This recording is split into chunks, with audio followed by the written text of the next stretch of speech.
Emma had always been the quiet one, the one who studied hard, planned carefully, and never asked for too much. While her sister Brianna moved through life loudly and boldly, Emma moved steadily, saving, building, trusting the people who were supposed to have her back the most. She had been putting money away since she was 16. Small amounts at first, then larger ones. A college fund that represented years of birthdays, holidays, and summer jobs.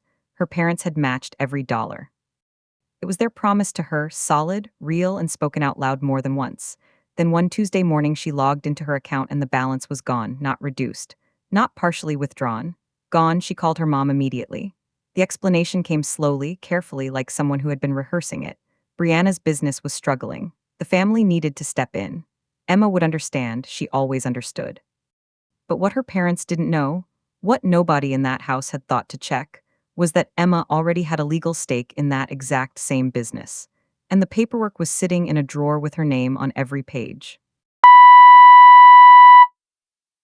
Hold on before we go any further, because Emma just opened that drawer, and what is inside it is about to flip this entire story upside down. If you're already feeling that pull, that, oh no, they did not, feeling in your chest, hit subscribe right now. Stories like Emma's drop every single week, and you do not want to walk in halfway. Smash that like button if you are already on Emma's side. Drop a comment and tell me, have you ever been the responsible one who still got left behind? Now let's get back to Emma. That folder is open, and her parents have absolutely no idea what is coming. My name is Emma. I am 28 years old and I live in Austin, Texas. I have never been the loud one in my family. Never the one who needed rescuing or called home in a crisis or required a family meeting to sort out my choices. That was always Brianna. My older sister moved through life like a weather system, dramatic, unpredictable, and somehow always at the center of whatever was happening. I was the one who studied, planned, saved, and stayed quiet. My parents used to call me their easy one. They meant it as a compliment. I used to take it as one. It took me a long time to understand that being easy had a cost, and that cost had been quietly accumulating for years without anyone bothering to tell me. It was a Tuesday. I was sitting at my kitchen table with coffee and my laptop, doing a routine check on my accounts before starting my day. I opened my college fund first, habit, nothing urgent. I had been watching it grow slowly and steadily for 6 years. Birthdays, holidays, summer jobs, careful choices, all of it sitting there in one number that represented my next chapter. I clicked into the account. The balance loaded. I stared at the screen for a full 10 seconds before my brain accepted what my eyes were already reading. Zero, not low, not partially withdrawn. The account had been emptied, completely, cleanly, as if it had never held anything at all. I set my coffee cup down very carefully. And I picked up my phone. My mom answered on the second ring, and I could tell immediately she had been waiting for my call. Her voice had that particular quality, careful, slightly too calm, that meant she had rehearsed what she was going to say. I asked her what happened to my account. She took a breath and then explained that Brianna's business had hit a serious wall, that the family needed to step in quickly, and that the college fund had been the most accessible option available. She said it like it was a practical decision, like moving money from one pocket to another. She said Brianna needed it more urgently. She said they would figure out a way to replace it. She said she was sorry. But she didn't sound sorry. She sounded relieved that the call was already happening. My dad got on the line next. I could hear him take the phone from my mom, the small shuffle, and then his voice, steady and certain the way it always was when he had already decided something was not up for debate. He told me I was young. He told me I was capable. He said I would find another way to make college work, a loan, a scholarship, part-time work.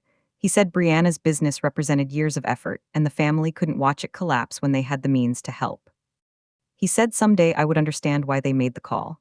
I listened to every word. I didn't argue. I didn't raise my voice. I just asked one question. Was anyone going to tell me? There was a pause on the line after I asked that question.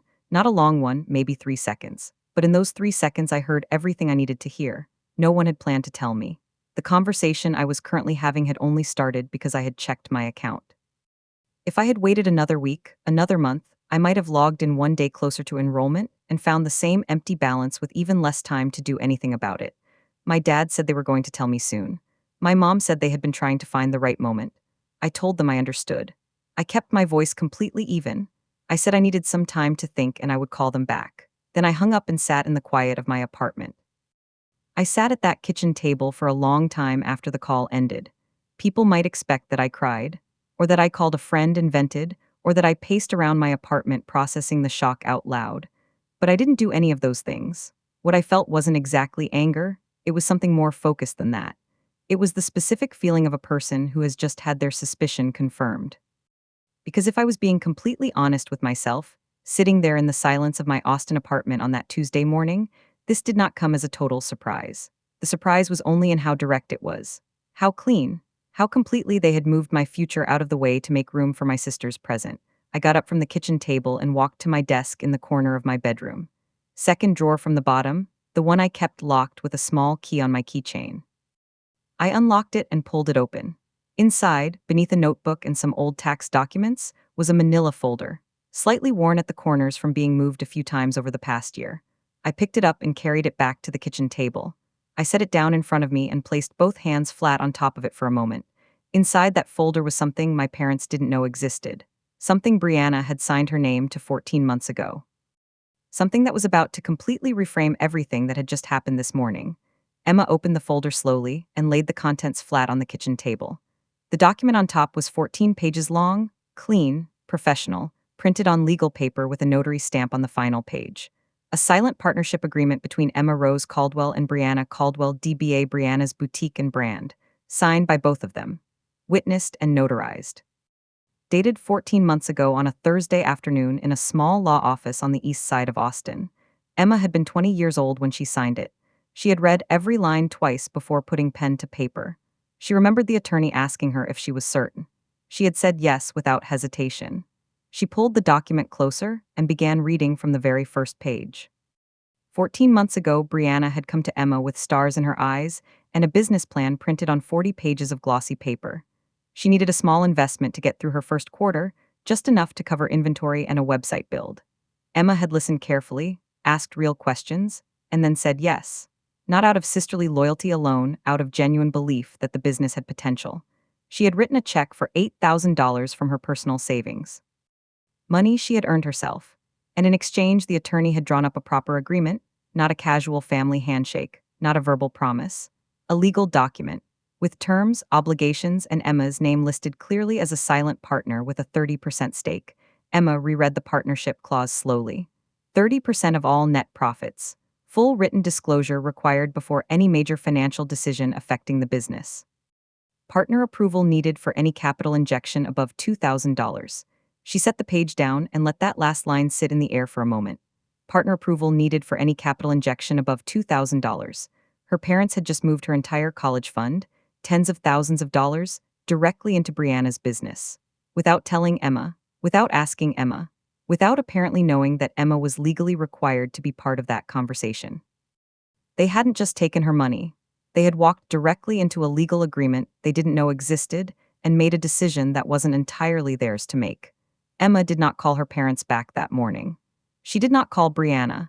She sat at her kitchen table with the partnership agreement in front of her and thought carefully about her next move. Then she picked up her phone and called someone her parents had never met, a contact saved simply as Daniel A., the attorney who had drafted the original partnership document 14 months ago. She had kept his number specifically for a moment like this, though she had genuinely hoped it would never arrive. His assistant answered, and Emma asked for a call back at his earliest convenience. She said it was regarding an existing partnership agreement. She kept her voice calm and professional. Then she made herself breakfast, ate it slowly, and waited. Daniel called back within 2 hours. He remembered Emma right away. He said she had been one of the most prepared young clients he had ever worked with, which was saying something given she had been 20 years old at the time. Emma appreciated that but moved past it quickly. She explained what had happened, the emptied account, her parents' explanation, the capital injection into Brianna's business. She could hear Daniel typing as she spoke. When she finished, there was a brief pause, and then he said, "Emma, you understand what this means from a legal standpoint, correct?"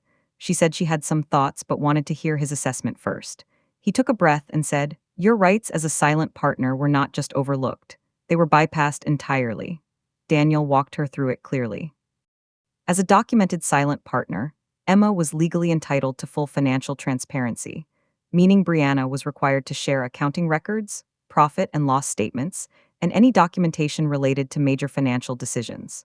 The capital injection her parents had made, using Emma's own college fund, qualified as exactly the kind of major financial event that required partner notification and approval. Emma had received neither. Daniel also noted that the notarized agreement gave Emma standing to formally request an immediate accounting of the business finances. He said she could pursue this quietly and professionally without it ever needing to become a family argument. Emma listened to every word and wrote 3 pages of notes. Then she thanked him and sat back in her chair. Her mom called that evening to check in. Her voice was softer than the morning call, the version she used when she was hoping things had settled and everyone could move forward peacefully. She asked how Emma was doing. Emma said she was fine, just processing. Her mom said she was glad and that they really did intend to find a way to replace the fund. Emma said she appreciated that. Her mom mentioned that Brianna was really relieved the business had got the support it needed. Emma said that was good to hear. The call lasted 8 minutes. When it ended, Emma added every detail to a new document she had started on her laptop: timestamps, exact words, tone of the conversation. She was building something, and she was in absolutely no rush. 3 days after her call with Daniel, Emma sent a formal written request to Brianna's business email, the one listed on their partnership agreement, asking for the last 12 months of financial records. She kept the language professional and clean. No emotion, no accusation, no mention of their parents or the college fund, just a straightforward partner requesting documents she was legally entitled to receive. She sent it on a Monday morning and then went to work like any other day. By Tuesday afternoon, Brianna had not responded. By Wednesday morning, Emma forwarded the same request with a read receipt attached. Thursday evening, her phone rang. It was Brianna. Her voice was not warm. I was careful. Why do you need those records, Emma? Emma had prepared for that exact question. She told Brianna simply and directly that as a documented silent partner, she conducted periodic reviews of the business finances. It was standard practice and well within her rights under their agreement. She kept her tone completely neutral. Not cold, not warm, just matter of fact. Brianna pushed back lightly, said the timing felt strange, asked if this was about what their parents had done. Emma said this was purely a routine partner review. Nothing more. Brianna went quiet for a moment and then said she would pull the records together. Emma thanked her professionally and ended the call. Then she opened her laptop and added a new entry to her documentation file. Date, time, exact content of the conversation. Every word. The financial records arrived 4 days later, a compressed folder sent to Emma's email with no accompanying message. Emma opened them that evening at her kitchen table with a fresh cup of coffee and her notebook beside her. She started with the most recent quarter and worked backward. At first glance, the records looked reasonably organized, but within 20 minutes she had found the first inconsistency. An expense line labeled brand development for $3,400 with no attached invoice or vendor name. She flagged it and kept reading. By the end of the first hour, she had flagged 11 separate transactions totaling just over $19,000. Each one vague. Each one lacks proper documentation. Each one sitting in the records is like a question with no answer.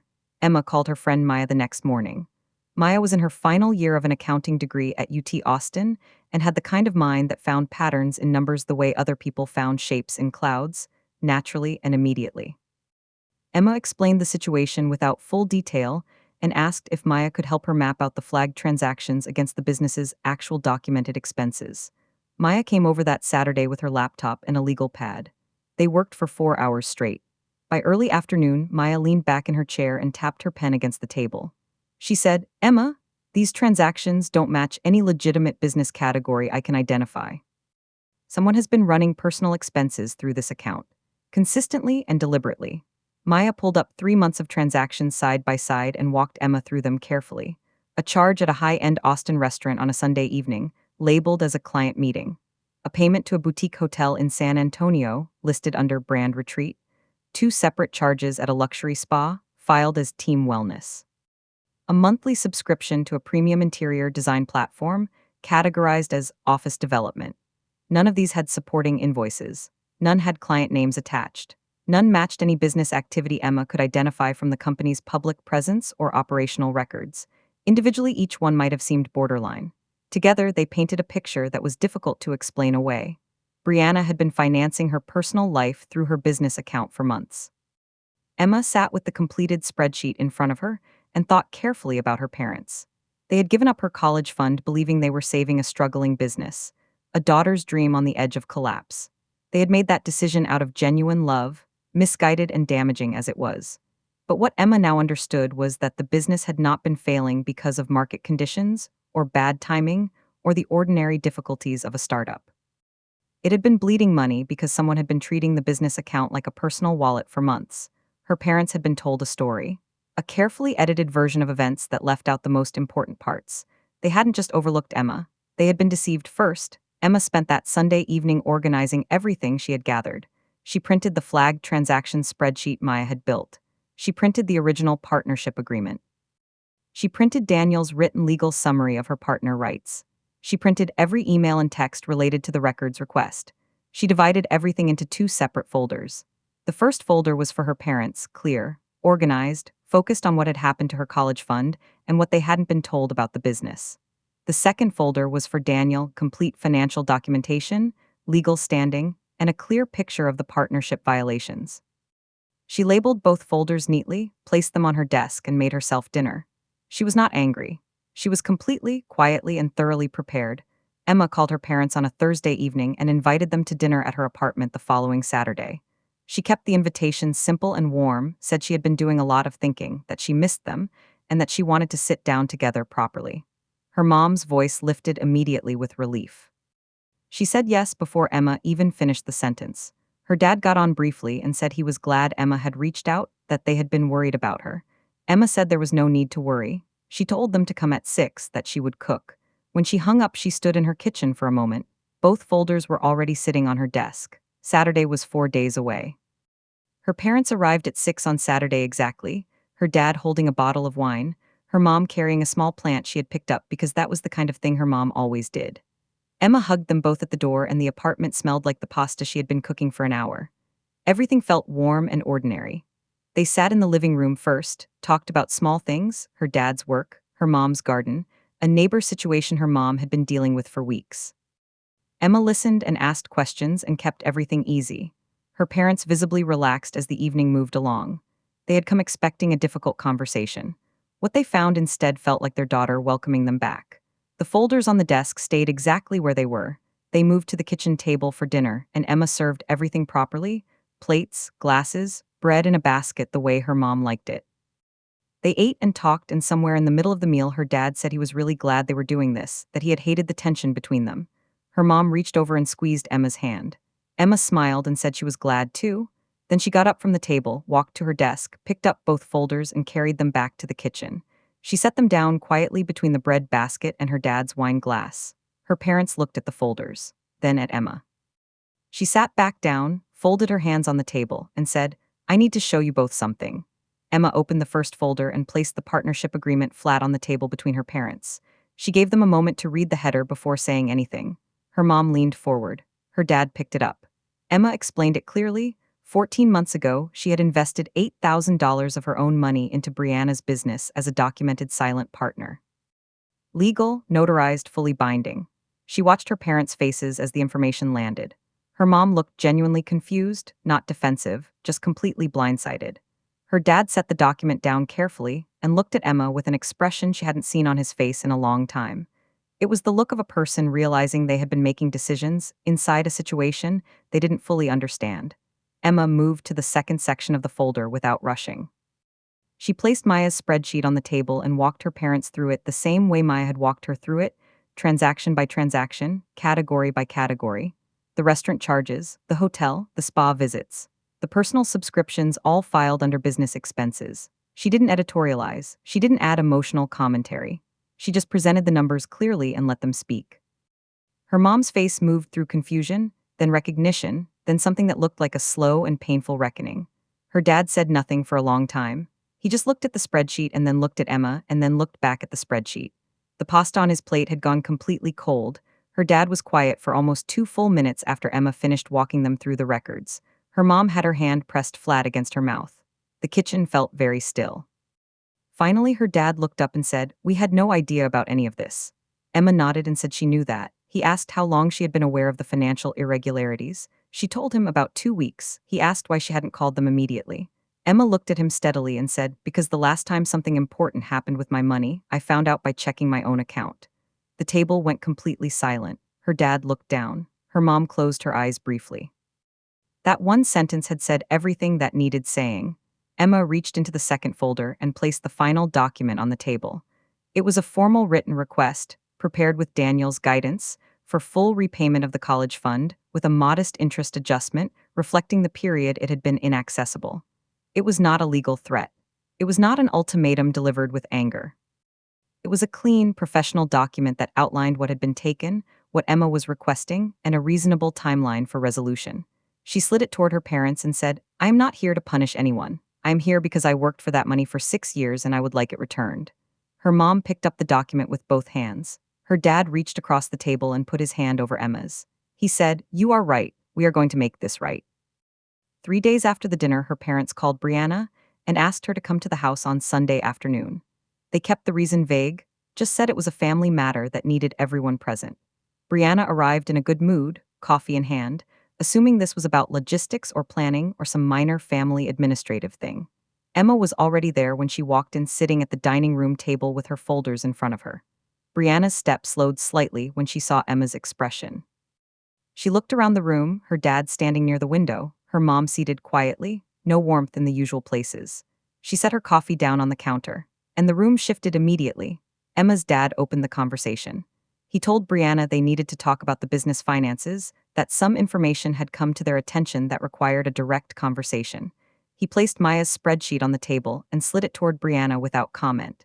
Brianna looked at it for a long moment. Emma watched her face carefully, the small calculations happening behind her eyes, the assessment of how much was known and how much might still be hidden. Brianna started with confusion, said the categories were standard business expenses, that Emma didn't understand how small businesses operated. Emma's dad said quietly, "We have been running a business for 22 years, Brianna. Walk us through the spa charges." Brianna had no answer for that. Brianna tried 3 different angles in the next 20 minutes. First, confusion, maybe the bookkeeping had errors.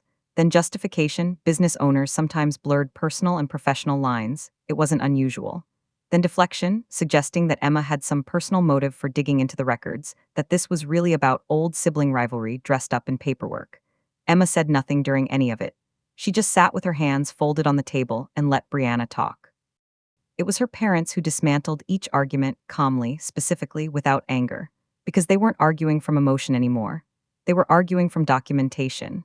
And when Brianna ran out of angels, her mom said very quietly, "We gave up Emma's future based on what you told us." And it wasn't true. The conversation lasted 2 hours. By the end of it, Brianna had stopped deflecting, and the room had arrived at something that felt less like a confrontation and more like an accounting of money, of choices, of what the family owed Emma and how it was going to be paid back. Daniel had prepared a formal repayment structure at Emma's request, a documented installment plan that Brianna and their parents would contribute to jointly, with clear amounts and monthly deadlines. It was not punitive, it was simply precise. Emma's dad read through it carefully and signed first. Her mom signed beside him. Then Brianna sat with the pen in her hand for a long moment before signing her name at the bottom. Nobody celebrated. The room just breathed differently. The first payment arrived 11 days later, directly deposited into Emma's account on a Tuesday morning, almost exactly 4 months after she had logged in to find it empty. She was at work when the notification came through on her phone. She didn't stop what she was doing.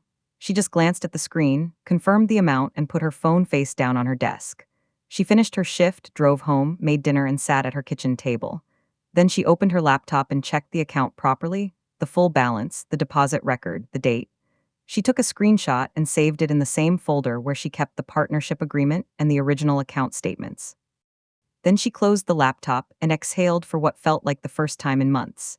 Emma submitted her enrollment application on a Friday afternoon in early October, right on schedule, not one semester behind her original plan. She had mapped out her program carefully, chosen her courses, and confirmed her financial standing. Everything was in order. She sat in her apartment after submitting the application and thought about the version of herself from 4 months ago, sitting at the same kitchen table staring at a zero balance, hands steady, mind already moving. That version of Emma had not panicked, had not exploded, had not handed her power to anyone. She had simply opened a drawer, pulled out a folder, and let the paperwork do what paperwork is designed to do. She picked up her phone and texted Maya 2 words, "I'm in." 2 years later, Emma walked across a stage in Austin on a bright May morning in a cap and gown that felt like the conclusion of something much longer than a degree program. Her parents were in the third row. She spotted them before she reached the stage, her dad standing even though everyone else was seated, her mom with both hands pressed together in front of her mouth. After the ceremony, her dad pulled her into a hug that lasted longer than usual. When he stepped back, his eyes were wet. He said, "You never needed us to save you. You were already saving yourself." Emma looked at him for a moment. Then she smiled and said, "I know, Dad, I just needed you to see it." And finally, completely, he did.